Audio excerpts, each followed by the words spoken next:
SD Kecamatan Purwodadi, dan yang terhormat Ketua Gugus 3 Bapak Ibu Guru yang saya hormati. Sebelumnya izin perkenalkan, nama saya Farhan Falihin, yang akan memantik ya Bu, bukan sebagai pemateri karena kata narasumber atau pemateri itu terlalu berat lah buat saya. Jadi mungkin diseminasi pada pagi ini akan memaparkan terkait dengan gerakan 7 kebiasaan anak Indonesia hebat, yang dimana membangun peradaban melalui 7 kebiasaan anak Indonesia hebat. Nah, apa sih kebiasaan anak Indonesia hebat? Nah, 7 kebiasaan anak Indonesia hebat adalah kebiasaan positif yang ditanamkan kepada anak-anak sejak dini untuk membangun karakter yang religius, bermoral, sehat, cerdas, dan kreatif, disiplin, tertib, mandiri, dan serta bermanfaat. Nah, mengapa sih harus kebiasaan kan? Menerapkan dengan 7 kali atau kebiasaan anak Indonesia hebat, yaitu kebiasaan adalah bagian tak terpisahkan dari kehidupan manusia. Setiap aktivitas yang dilakukan berulang kali tidak hanya membentuk pola hidup, akan tetapi mencerminkan nilai karakter dan identitas seseorang. Kebiasaan menjadi pedoman dalam menjalani kehidupan. Kebiasaan terbentuk melalui norma, etika, dan nilai-nilai yang berlaku di komunitas tertentu. Jadi, ibu bapak guru bisa menerapkan terhadap siswa atau peserta didik, baik siswa atau guru juga, yang membiasakan kebiasaan 7 anak Indonesia hebat ya kan. Jadi ketika kita sudah membiasakan, maka kita akan bisa manajemen waktu. Jadi waktu itu ketika kita sudah memanage waktu, maka kita sebagai guru atau peserta didik akan bisa terbiasa dengan 7 gerakan kayak ini. Nah, tujuannya yaitu membentuk anak-anak Indonesia dengan karakter yang tangguh dan berdaya saing. Nah, 7 kebiasaan anak Indonesia hebat itu memiliki 7 elemen. Yang pertama, bangun pagi. Nah, bangun pagi aktivitas seseorang untuk bangun dari tidur yang lebih awal, biasanya antara pukul jam 4 atau 6 pagi. Dari kutipan B.J. Habibie mengatakan bahwa bangun pagi adalah kebiasaan orang sukses. Dengan bangun lebih awal, kita punya lebih waktu banyak untuk berpikir dan merencanakan dan berkarya. Jadi ibu dan bapak guru bisa mengedukatif ke siswa bahwa bangun pagi merupakan salah satu tindakan yang bisa pikiran itu masih fresh. Jadi bangun pagi kita bisa membuat rencana, bisa membuat plan yang sekiranya bermanfaat untuk kita jangka ke depannya. Nah, ini manfaat bangun pagi. Yang pertama, meningkatkan kedisiplinan, yaitu dengan mematuhi waktu yang telah disepakati, dilakukan dengan rasa tanggung jawab dan berkelanjutan. Kemudian poin yang kedua, yaitu meningkatkan kemampuan mengelola waktu yang digunakan dalam melakukan hal-hal penting, membentuk kebiasaan yang teratur, dan memberi ruang untuk melakukan evaluasi diri. Kemudian yang poin yang ketiga, yaitu meningkatkan kemampuan mengendalikan diri dan melawan godaan untuk bermalas-malasan. Dan yang poin yang terakhir, yaitu meningkatkan keseimbangan jiwa dan raga sehingga tubuh dan pikiran kita menjadi segar melalui berbagai aktivitas yang dapat dilakukan di pagi hari. Nah, ini cara penerapan kebiasaan bangun pagi. Jadi, ibu dan bapak guru yang hebat ketika di sekolah memberikan edukasi terhadap siswa atau memberikan sebuah games yang dimana menanamkan pemahaman tentang kebiasaan bangun pagi. Jadi, di sisi lain sebagai guru itu bukan hanya sebagai fasilitator, bukan hanya sebagai educator, tetapi sebagai educator. Selain membimbing, mendidik, dan melatih, jadi ibu bapak dan guru itu harus mengeducate yang harus mengeksplor potensi yang ada dalam diri siswa. Kemudian membuat rutinitas pagi di sekolah yang menyenangkan. Yang ketiga, melibatkan orang tua dalam kebiasaan bangun pagi. Dan yang keempat, yaitu menciptakan lingkungan belajar yang mendukung. Jadi Bapak Ibu Guru, dalam gerakan 7 kali ini, indikatornya cuma ada 2. Yang pertama, orang tua atau wali murid. Dan yang kedua yaitu guru atau wali kelas. Nah, jadi ada saling korelasinya antara guru kelas dan orang tua murid. Ada korelasinya. Jadi saling berhubungan komunikasi supaya siswa atau peserta didik ini bisa diterapkan, diimplementasikan di rumahnya. Nah, ini sangat penting sebagai peran guru. Dari semboyannya Bapak Pendidikan Ki Hajar Dewantara, Ingarso Samtulodo Imadya Mamungkasa Tuturi Handayani. Jadi guru di depan memberikan suri tauladan, dan yang kedua pembimbing Imadya Mamungkasa. Jadi guru memberikan semangat, memberikan motivasi kan, dan motivator Tuturi Handayani. Jadi Bapak Ibu guru jangan selalu bosan untuk mengedukasi, memberikan motivasi, memberikan semangat, inspirasi terhadap siswa dan evaluator. Jadi ini juga yang poin keempat, evaluator itu evaluasi. Jangan sama-sama merasakan kebebanan ya. Jadi ketika peserta didik siswa itu sudah menerapkan, jadi dalam gerakan 7 kali ini guru dan orang tua wali atau orang tua murid itu saling evaluator hasil dari gerakan penerapan implementasi gerakan 7 kali tersebut. Yang kedua, elemen yang kedua yaitu beribadah. Apa sih beribadah? Kalau menurut perspektif saya yaitu meningkatkan, menggabungkan energi spiritual saya terhadap Sang Maha Esa. Nah, di sini beribadah adalah bentuk pengabdian, penghormatan dan ketaatan seseorang kepada Tuhan sesuai dengan ajaran agama atau kepercayaan yang diamalkan. Kemudian beribadah dapat memperkuat spiritual dengan Tuhan, menanamkan nilai-nilai moral dan membersihkan hati dari sifat negatif, sehingga memberikan ketenangan hati yang membuat kesehatan mental dan membentukkan karakter semakin baik. Nah, ini manfaat kebiasaan beribadah dalam mengimplementasi di sekolah. Yang pertama yaitu meningkatkan hubungan individu atau meningkatkan hubungan siswa kepada Tuhan. Yang kedua meningkatkan kepribadian dari siswa, itu meningkatkan nilai-nilai etika, moral, spiritual dan sosial. Jadi saling berkolaborasi, saling ada korelasinya. Yang ketiga yaitu meningkatkan pemahaman tujuan dan arah yang bermakna. Kemudian meningkatkan kebersamaan dan solidaritas, dan yang kelima yaitu meningkatkan kapasitas diri secara berkelanjutan.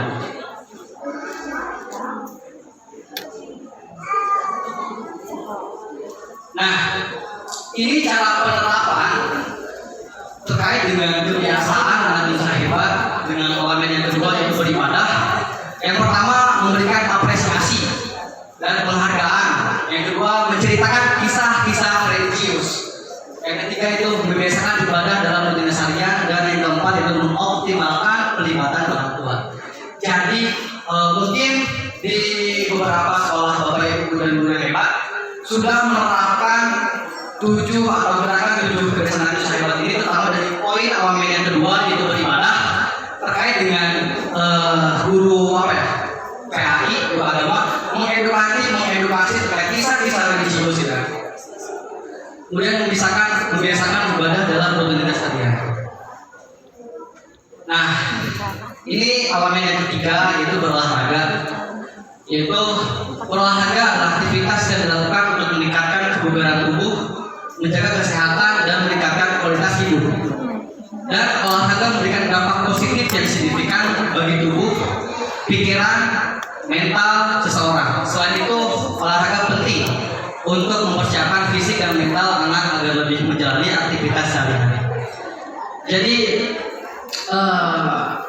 balik lagi ya, Bapak dan Ibu juga memberikan gambaran, jadi saling meniru. Itu mungkin kalau bisa dikatakan guru dan tiru. Jadi selalu memberikan motivasi terhadap siswa itu untuk beraktivitas olahraga agar mental dan fisiknya terbentuk dari sejak usia dini, gitu kan. Nah, ini manfaat kebiasaan berolahraga, yaitu menjaga kesehatan fisik dan mendukung kesehatan mental. Jadi berolahraga yaitu dapat mengurangi stres, kecemasan, dan meningkatkan kualitas pikiran serta menciptakan harmoni antara tubuh dan pikiran. Kemudian poin yang kedua yaitu menjaga kebugaran tubuh. Tubuh adalah karunia Tuhan yang perlu dijaga dan dikembangkan potensinya secara maksimal. Poin yang ketiga, meningkatkan potensi diri baik secara fisik, mental maupun sosial yang mendukung kesuksesan dalam berbagai aspek kehidupan. Dan yang keempat itu meningkatkan sportivitas yang mengajarkan sikap menjunjung tinggi dalam keadilan. Nah, jadi kalau menurut saya dari elemen yang ketiga ini bukan hanya untuk siswa saja, bukan hanya untuk peserta didik saja, melainkan guru juga bisa untuk terlibat dalam kegiatan 7 kali ini. Jadi kalau menurut perspektif saya, ini sebenarnya bukan hanya kewajiban Bapak Ibu guru. Jadi 7 gerakan kali ini bukan sunnah, bukan wajib, bukan, melainkan penuh kesadaran. Balik lagi, penuh kesadaran, bukan. Nah, ini cara penerapan kebiasaan olahraga. Di sini ada 4 poin, yang dimana menenangkan pemahaman tentang pentingnya olahraga dalam kehidupan sehari-hari, kemudian mengajak murid untuk aktif beraktivitas fisik di sekolah, melibatkan orang tua dan masyarakat untuk menumbuh kebiasaan olahraga, dan yang keempat itu membuat ekstrakurikuler olahraga. Jadi ini juga sama berkesinambungan ya. Jadi ketika misal di sekolah Bapak Ibu guru memiliki lapang dan sebagai halaman yang luas, kita manfaatkan, ya. Kita manfaatkan untuk menerapkan pemahaman terhadap siswa untuk pentingnya berolahraga dalam kehidupan sehari-hari. Kemudian mengajak murid untuk beraktivitas fisik di sekolah. Nah, dan melibatkan orang tua. Jadi orang tua juga kita libatkan mengedukasikan bahwa anak atau orang tua juga bisa untuk terlibat dalam olahraga tersebut. Kemudian membuat ekstrakurikuler olahraga. Nah, yang keempat, elemen yang keempat itu bahkan sehat dan bergizi, atau biasa kita diterima dari sekolah itu MBG, makan sehat dan bergizi. Nah, makan sehat dan bergizi adalah pola makan teratur dengan mengkonsumsi makanan yang mengandung nutrisi lengkap dan seimbang untuk memenuhi kebutuhan tubuh sehingga mendukung kesehatan fisik dan mental. Kemudian kebiasaan makan sehat dan bergizi dapat memenuhi kebutuhan nutrisi, sumber energi bagi tubuh kembang, memperkuat daya tahan tubuh dan menjaga kesehatan anak dan mencegah stunting. Jadi perlu kita mengedukasi terhadap siswa untuk pentingnya makan sehat dan bergizi, kan? Jangan sampai siswa atau peserta didik itu makan minum sembarangan, kan? Karena sekarang sudah zamannya pacarola, bisa dikatakan sekarang itu sudah sedang musim pacarola gitu. Jadi harus bisa menjaga kesehatan makan, kan? Nah, ini manfaat kebiasaan makan sehat dan bergizi atau MBG. Yang pertama, menjaga kesehatan fisik sebagai investasi jangka panjang, kemudian memaksimalkan potensi tubuh dan pikiran. Yang ketiga, menjaga tubuh tetap sehat sebagai tanggung jawab individu, dan yang keempat, meningkatkan kemandirian.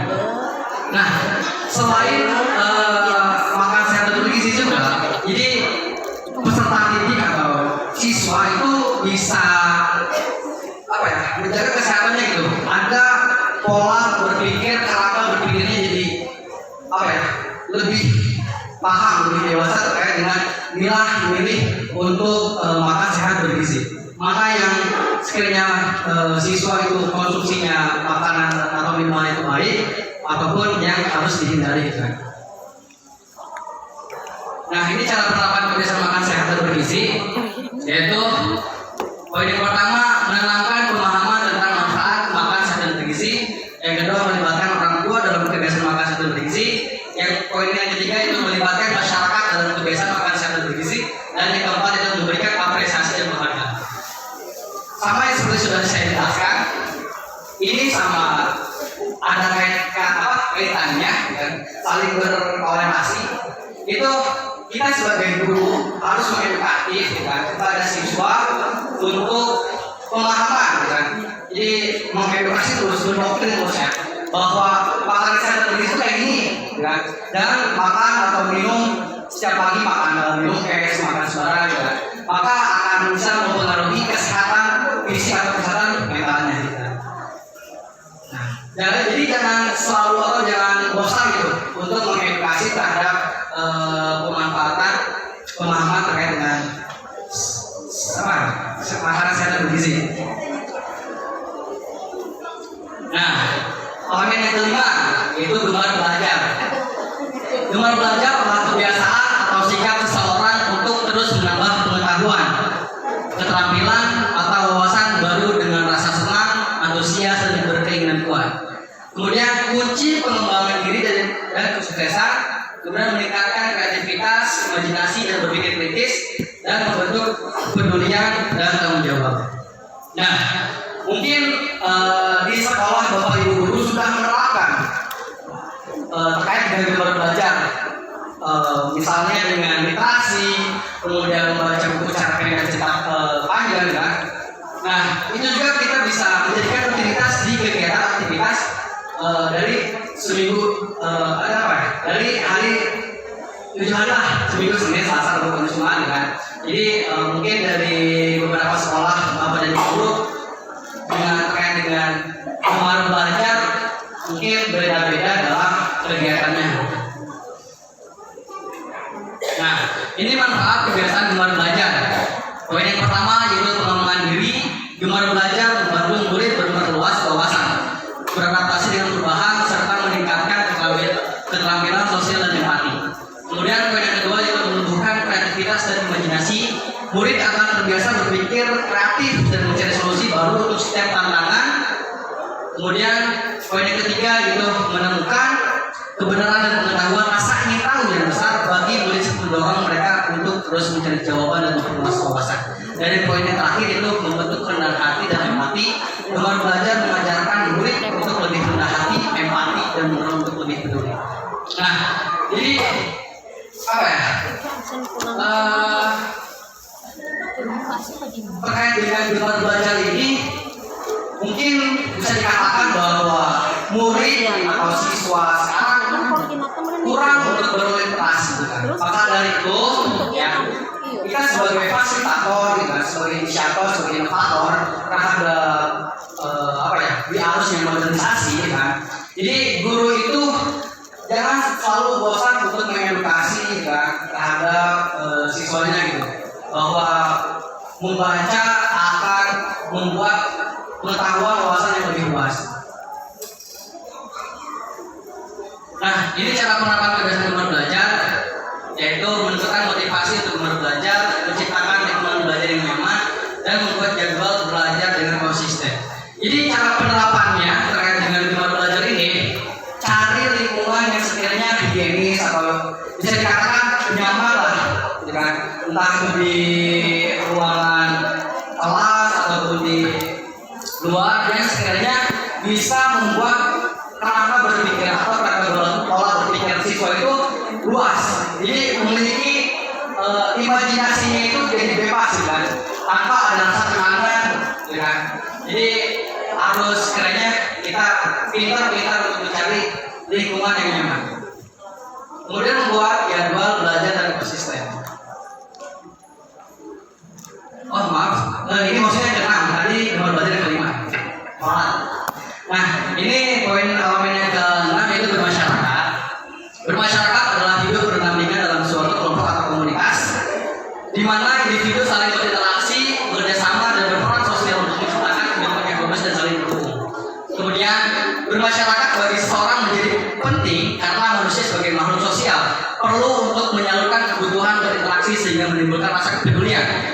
rasa persaudaraan, toleransi, rasa tolong menolong dan suasana komunikasi yang baik.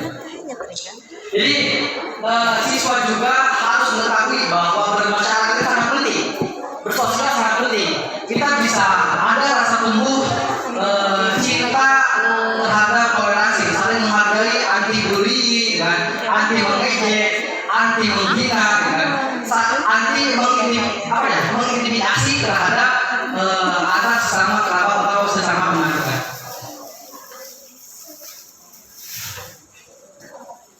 Nah, ini manfaat kebiasaan bermasyarakat.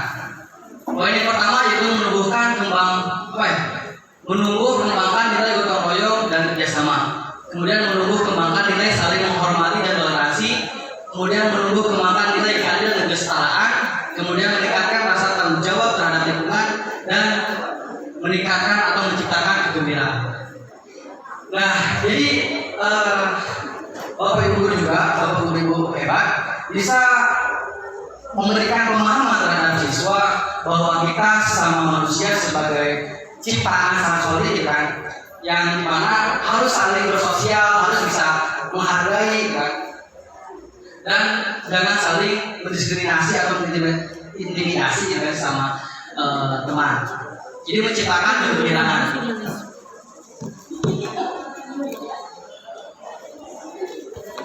Ini cara penerapannya yaitu asah kemampuan anak untuk berinteraksi sosial melalui aktivitas sederhana yang menyenangkan. Kemudian poin yang kedua itu ciptakan dan libatkan anak di dalam aktivitas sosial. Kemudian membuat jadwal belajar dan konsisten. Kemudian mewujudkan kegiatan pembelajaran berbasis praktik yang melibatkan murid. Kemudian permainan tradisional sebagai sarana interaksi sosial, dan yang terakhir itu beribadah di tempat ibadah. Nah, ini cara penerapan kebiasaan bermasyarakat, kan. Jadi yang tadi saya sudah jelaskan, jadi guru, kan, Bapak Ibu guru bukan hanya mengedukasi, ya, bukan hanya mengedukan, akan tetapi mengedukasi, kan, mengekspor potensi bakat pengetahuan yang ada dalam siswa. Poin yang pertama, asah kemampuan anak untuk bermasyarakat atau untuk berinteraksi sosial melalui aktivitas yang sederhana dan menyenangkan. Jadi anak itu ada rasa kemandirian, tumbuh rasa pemikirannya untuk berinteraksi dengan sosial yang ada di lingkungan sekitar atau di lingkungan warganya. Jadi bukan hanya di lingkungan sekolah, akan tetapi di rumah juga pasti akan anak itu ingin bertanya-tanya, ingin berinteraksi dengan ada tetangga, ada saudara, ada teman kerabat jauh. Jadi tidak ada rasa canggung untuk berinteraksi kita. Nah, elemen yang terakhir yaitu tidur cepat. Tidur cepat merupakan kebiasaan tidur tepat waktu secara teratur dan tidak larut malam, yang disesuaikan dengan kebutuhan ideal waktu tidur anak agar dapat bangun pagi. Kemudian dari Kementerian Kesehatan Republik Indonesia mengatakan bahwa tidur berkualitas adalah investasi paling penting untuk kesehatan jangka panjang. Dengan tidur yang cukup dan berkualitas, tubuh memiliki waktu yang diperlukan untuk memperbaiki diri, meningkatkan fungsi otak, serta menjaga keseimbangan emosi. Nah, bisa kita lihat ya bahwa siswa itu sekarang sudah itu ibaratkannya sudah jadi teman sejati kita, betul? Jadi HP itu seakan-akan kita tidak bisa kita HP. Ya, karena saya sudah harus berinteraksi, kan. Kita tidak lepas dari alat teknologi. Nah, ini bagus juga mengedukatif terhadap siswa, kan, untuk pengurangan terhadap gadget. Apalagi anak-anak yang suka hobinya main game, kemudian suka scroll TikTok, dan sosial media. Nah, kita sebagai guru atau orang tua juga saling berkoordinasi antara guru dan orang tua murid untuk menjaga dengan mengatur membatasi anak untuk bermain HP supaya bisa tidur cepat dan beraktivitas bangun di pagi hari. Nah, dari tidur cepat ini nanti ada beberapa penayangan video terkait dengan before after terkait dengan 7 kebiasaan manusia hebat. Nanti di slide berikutnya. Nah, ini manfaat kebiasaan tidur cepat. Yang pertama, menjaga organ tubuh pulih dan berfungsi optimal. Kemudian memulihkan mental dan emosional. Yang ketiga itu menjaga keseimbangan antara aktivitas dan ketenangan. Dan yang kelima itu meningkatkan produktivitas. Nah, ini manfaatnya ya. Jadi kita juga setiap produktivitas ada rasa manajemen waktunya. Jadi jam sekian ada kegiatan apa, jam sekian ada kegiatan apa gitu. Jadi menjaga keseimbangan, memanage waktu gitu kan. Terus memberikan mental dan emosional juga dan meningkatkan organ tubuh pulih berfungsi optimal. Nah, ini cara penerapan kebiasaan tidur cepat, yaitu menerangkan pemahaman melalui cerita, diskusi, poster, simulasi, dan lagu, dan juga melibatkan orang tua dalam edukasi dan pemantauan kebiasaan tidur. Juga anak membentuk kebiasaan positif di lingkungan sekolah dan rumah. Ini juga bisa diterapkan oleh Bapak Ibu Guru di sekolah maupun di rumah. Cara supaya anak tidur cepat itu yang pertama yaitu memberikan suatu dongeng, cerita atau diskusi, kemudian simulasi atau dan sebagainya, atau menyanyikan lagu kan. Jadi jangan seakan-akan untuk menerangkan, untuk membuat anak tidur itu dikasih dikasih gadget dan sebagainya kan. Nah, kita sebagai orang tua atau sebagai guru harus memberikan pemahaman kepada siswa bahwa ya bisa dikatakan bisa mengurangi rasa bermain gadget atau bermain HP. Kalau langsung kurang kekalannya besar. Nah, di sini ada prinsip 3S. Screen time, screen break, dan screen zone. Screen time mengajarkan anak untuk mengatur jadwal screen time dengan batasan waktu tertentu. Kemudian screen break yaitu lakukan jeda ketika anak beraktivitas dengan gadget untuk bermain, berinteraksi atau bersosialisasi. Dan screen zone, tetapkan wilayah bebas gadget di 3 ruangan: rumah, ruang tidur, ruang makan, dan kamar mandi. Nah, terkait dengan screen break, jeda atau lakukan jeda anak untuk beraktivitas menggunakan gadget. Sekarang sudah zaman teknologi, sekarang sudah zaman canggih, serba ada di Google, kan? Maka dari itu, saya pernah mengikuti seminar di sekolah Jabar, kalau nggak salah, ada untuk aplikasi untuk membatasi anak siswa persoalan ini kan, baik di siswa di sekolah maupun anak kita di rumah gitu kan. Contoh, ketika anak bermain HP, dikasih HP atau dikasih gadget, kita bisa membatasi ya, sebagai orang tua, sebagai guru, kita bisa membatasi, memantau apa yang digunakan oleh anak di HP tersebut. Dan juga kita bisa memberikan waktu estimasi bahwa anak bermain HP kira-kira sampai jam berapa, 2 jam kah, 4 jam kah, 5 jam kah, tergantung kebijakan dari Bapak Ibu guru. Itu juga bisa mengurangi anak itu bermain HP. Jadi ketika sudah membatasi, nanti ada notification atau ada notif pemberitahuan bahwa menggunakan HP akan habis kan, atau menggunakan HP bisa sebentar lagi bisa habis kan waktunya.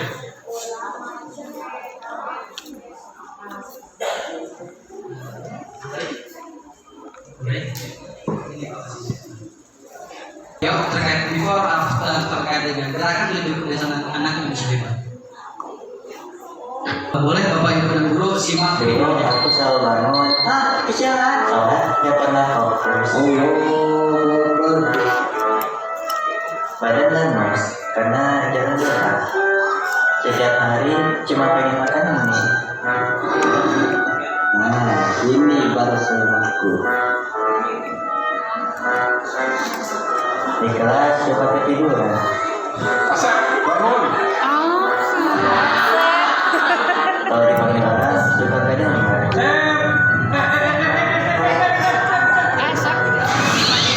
malamnya aku frustasi sama teman sampai lupa waktu. Itu gorengnya yang bawa. Tapi masa aku kayak gitu terus?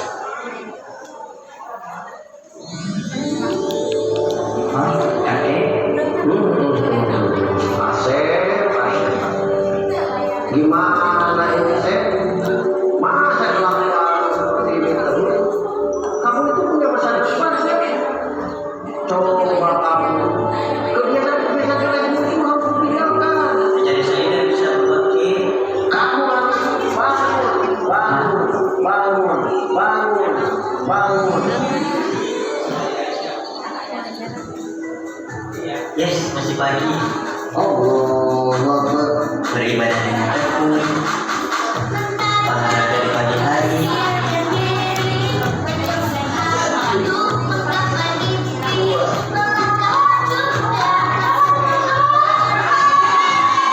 makan makanan yang sehat, Bu, kenapa ya?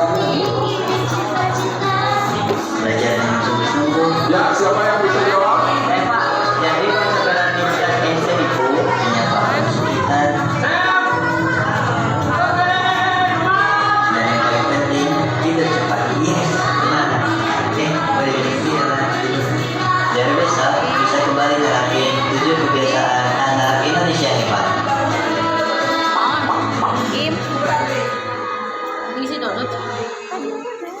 Gus kata download sudah ya kan. Biasanya dia.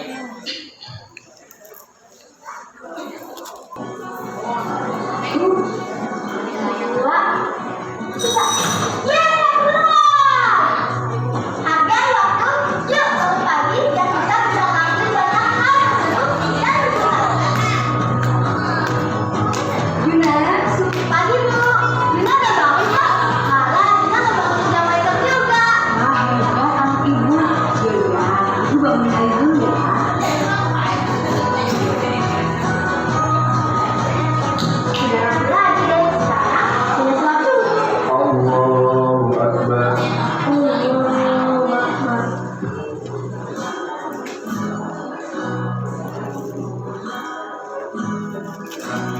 Beribadah itu penting, biar aku lebih dekat sama Tuhan.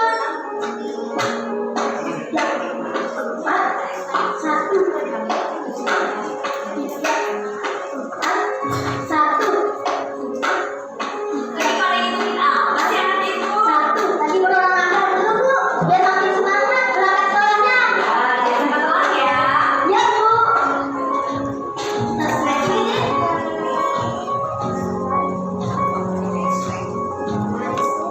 Iya, kalau dulu bareng ayah sama adik, ya pasti dong Bu, masakan ibu kan enak. Banyak, Dina berangkat dulu ya. Ini ya.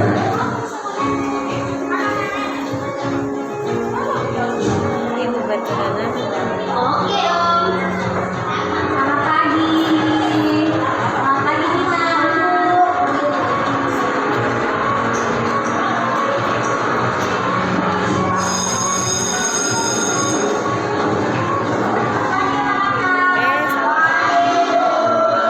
Masuk dulu ya. Dina. Ambil Bu. Dimas. Dimas sakit Bu. Asta. Ambil Bu.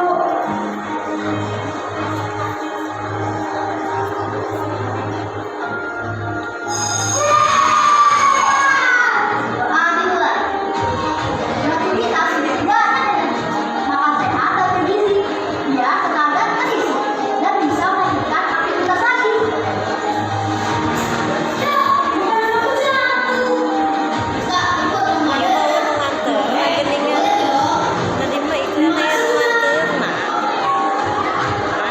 Tadi kamu kenapa nggak masuk? Kaki aku keseleo, jadinya nggak bisa masuk sekolah.